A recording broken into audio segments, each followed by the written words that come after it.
It is official. Japanese Prime Minister Shinzo Abe will be at the PyeongChang Winter Olympics in South Korea. And his visit could be more than just a few hours at the opening ceremony, as Abe has said that he wants to hold talks with President Moon Jae-in while he's in Korea to convey Japan's stance on the issue of its wartime sexual enslavement of Korean women. Now, Seoul hopes that the visit will aid in efforts to develop a more forward-looking relationship with Tokyo. Our Connyoung reports.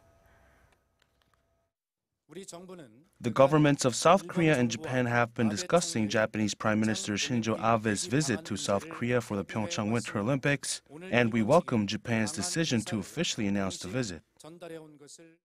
The Blue House remarks come in response to Japanese Prime Minister Shinzo Abe's announcement that he would attend the PyeongChang Olympics in South Korea next month, after weeks of speculation that the Japanese leader would skip the visit.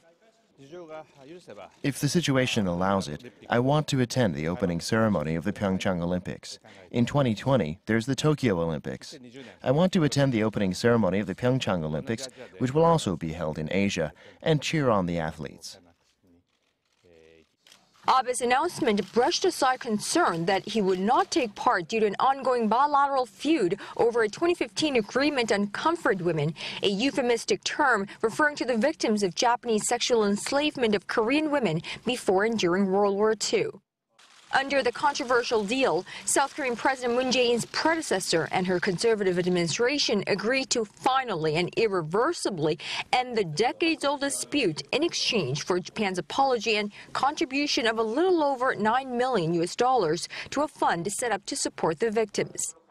The new Moon Jae-in administration declared the deal flawed.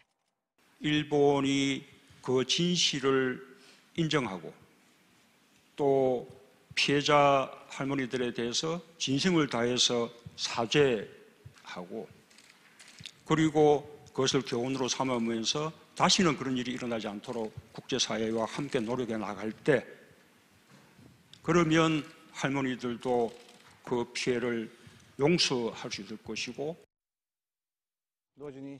We also want to hold a bilateral summit and convey Japan's stance on the Comfort Women Agreement, while also communicating the importance of the Japan-South Korea-U.S. cooperation in maintaining strong pressure against North Korea. No, the Blue House plans to maintain its own stance on the issue of Korean victims of Japan's wartime sexual enslavement, while also seeking close cooperation with Japan so that Mr. Abe's trip this time around could lead to the development of a future-oriented relationship between the two countries.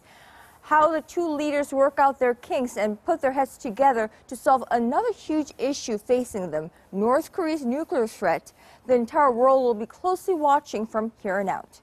Connyoung, Arirang News, the Blue House.